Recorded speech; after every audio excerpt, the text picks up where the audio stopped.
Jerry at Fair Oaks.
Come on, Jerry. Can't you run any faster? Hey, your legs are longer than mine. Hey, wait a minute. Oh, for the love of Mike Lee. Come on, we've got to get to Linwell's house Before the man sees us, yeah, I know. But what are we going to say when we get there? What do you mean? Well, I mean, we're not supposed to let Harold know anything about this. Oh, golly, I forgot. Well, how can we tell Mr. Linwell without letting Harold know? Well, I don't know. I guess we'll just have to figure it out when we get there. Yes, but we should have some sort of an idea. I'll tell you. What? I'll ask Harold to get us a glass of water, and when he goes out into the kitchen, we'll tell Mr. Linwell we've got something very important to tell him, and that he's got to get rid of Harold for a few minutes. Yeah, that's good. Okay, come on.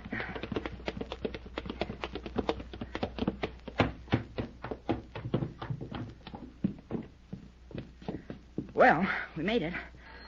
I was watching the windows of Mrs. Cooper's boarding house, and I didn't see anybody looking out. Oh, you can't tell, though. He might have been back from the window someplace where you couldn't see him.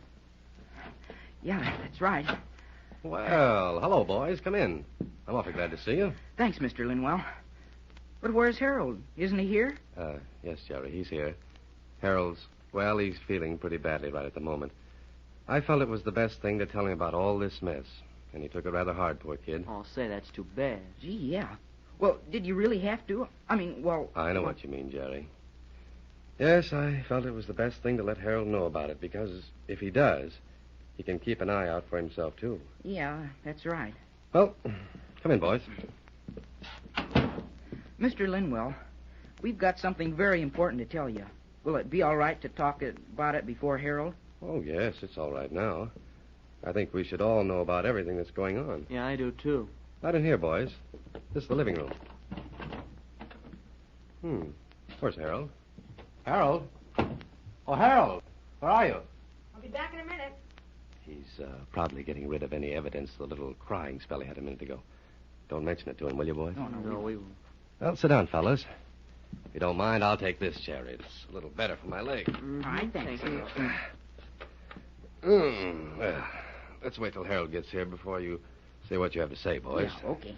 Well, did you walk up to the school and back tire you any, Mr. Linwell? Oh, no, not at all. Well, hello, Harold. Hiya, Harold. Hello, fellas. Sit down, son. The boys have something to tell us. All right, now. What is it, fellas? Well, go ahead, Jerry. Yeah. Mr. Linwell, we seen the man who was in the shack on Woodman's Island. Oh, No. Dad. Do you really think you have? We know we have. He was in Mac's place just now, and he addressed an envelope with a gold fountain pen that exactly matched the gold pencil we found in the shack. Well, Jerry, where'd he go? Did you see? Yes, we did.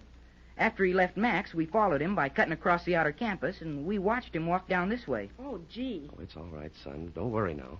Go on, Jerry. Well, he stopped and talked to Ralph Humrick, one of the cadets, and Ralph pointed up here to your house. Oh, well.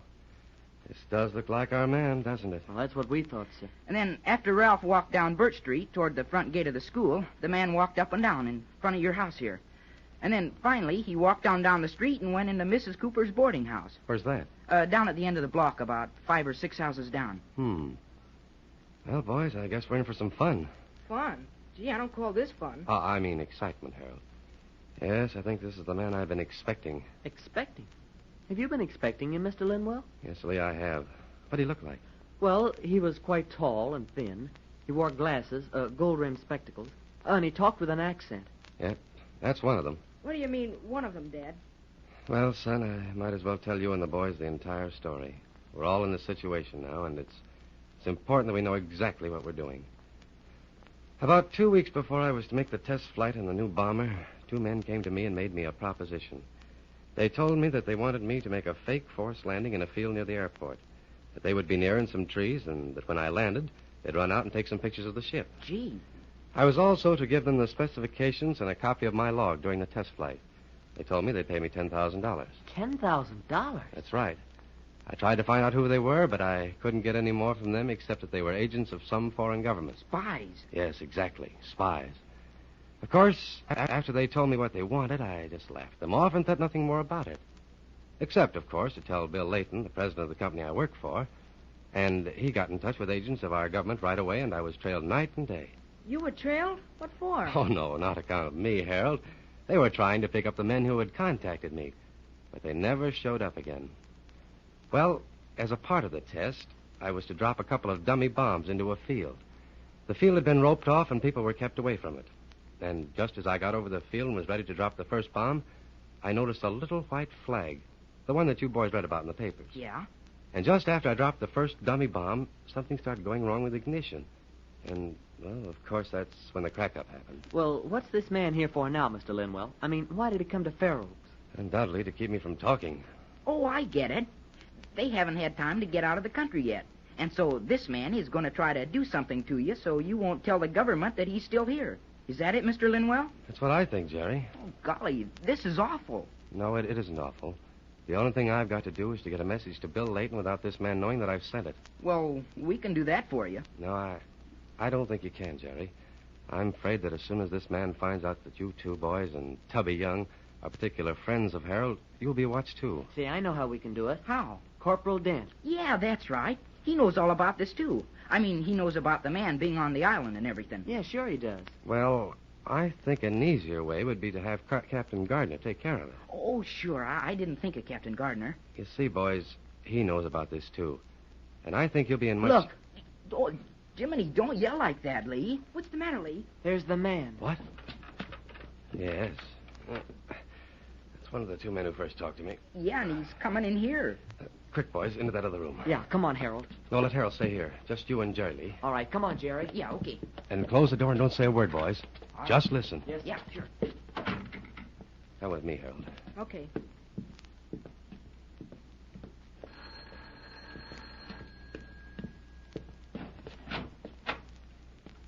How do you do, Mr. Linwell? How do you do? I have come with another proposition. I should like to have a talk with you. Yes? What about? Ah, this is your son? Yes, this is my boy, Harold. Mr... I don't believe I've ever known your name. No. I have not thought it necessary before this to inform you. My name is Yorga. Alexander Yorga. Yes? Well, what is it you want now? I thought I made it clear to you once before that I had nothing to give you or sell you. I thought I was quite explicit when I told you I wasn't in the slightest interested in discussing my affairs, nor yours with you. Yes, you were quite explicit. My associates and I understood your attitude perfectly, Mr. Linwell. But now, well, the picture has somewhat changed. Changed? I fail to see how it's changed anyway. I'm still not interested in anything you have to say. No? Mr. Linwell, this is a fine-looking boy you have here. Go on. That is all. Is it possible that you do not follow my reasoning? It's a good thing for you that I'm crippled up the way I am. Yes, Mr. Linwell. I took that into consideration. But if you think you can keep me from talking about your dirty proposition to me before my last test flight by threatening my son... That is exactly what I think, Mr. Linwell.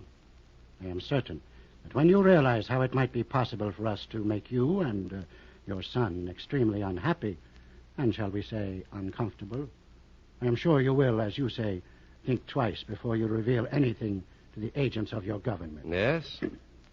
Suppose we leave it up to my son. Ah, very, very clever of you. That is an extremely intelligent idea. We will see what the boy has to say. Harold, you know what I've told you about this man? Yes, Dad? And you've heard how he's threatened to harm you if I tell our government what the plans of this man and his Confederates are? Yes, sir. I know. Harold, shall I tell our government or not? Sure, Dad. Sure. Tell him. I'm not afraid. There you are. Now, if you have an answer to that. Yes, Mr. Linwell, I do have an answer to that. It is very simple. If you make any move to communicate with the agents of your government, I shall not be responsible for the consequences to your son. Get out of here. Go on, get out. Yes, I was about to leave. Good day, Mr. Linwell. And good day, too, to you, my boy. What do you think he'll do, Dad? Nothing. He won't do a thing. You're absolutely all right, Harold. Don't worry. Well, I'm not worrying. He can't scare me, the big lug. Oh, that a boy. Lee, Jerry, come on out. Golly, Mr. Linwell, what are you going to do? He sure sounded as though he means business, didn't he? Of course he means business. And that's exactly the reason why you must move fast. You bet. What do you want us to do, Mr. Linwell? Jerry, I want you and Lee to get a note that I'm going to write to Captain Gardner as fast as you can. Well, sure, anything you say. But, well, don't you think this Yorga will see Jerry and me if we leave the house now? No, Lee. There's a side entrance to the house that opens into the driveway going back to the garage. Yeah, I saw it as we came in. All right, then. You can go out there and run back the alley that opens into Court Street. By that time, you'll be too far away for anyone to see you. Yes, and I'll bet Jerry and I can run faster than that man, too. You bet you can. All right, I'll write that note over here on the desk. Gee, Harold, that was swell of you to talk up to that man the way you did. You bet it was. Oh, that wasn't anything.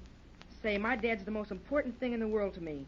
I'm not going to let him tell lies to the government just on account of me. I wonder if your dad will keep you here or whether he'll let you come back to the school. I don't know. We'd better ask him when he gets through. Well, I think we'd better quit talking now. Mr. Linwell's trying to write a darn important letter. Oh, yeah. There. Now, which one of you boys wants to carry this? I'll carry it, sir. Good. Here you are. Okay. Do you think I ought to hide it? I mean, put it in my shoe or something? Someplace where nobody will find it? Oh, no, I don't think that's necessary, Jerry. It's more important that you get to Captain Gardner as quickly as you can. Yes, sir. Mr. Linwell, Yes, Lee? do you want Harold to stay here, or shall we take him with us to the school? Oh, I think he'd better stay here right now. For two reasons. First, because I think he'll be safer here until we can get somebody to guard him. And second, because I think probably you two boys can make better time without him. Yeah, I can't run as fast as you fellas. All right. Come on, Jerry. You got that note put away? Yep, it's right here in the pocket of my coat. Okay, come on then. Yeah. Come this way, boys, through the dining room.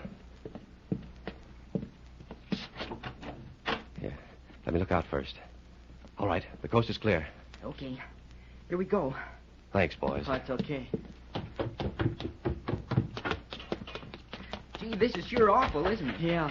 Golly, Lee, I don't know whether I'm going to be able to turn out for the riding practice till this thing is cleared up or not. Oh, sure you will. You can't let it get you down. Yeah, but, well, just thinking about anything happening to Harold... I know how you feel, and I feel the same way, but, well, Mr. Linwell and Captain Gardner will be able to figure something out. You'll see. We won't have to worry about it much longer. I'll bet the government will send some men here right away. Yeah, I sure hope so.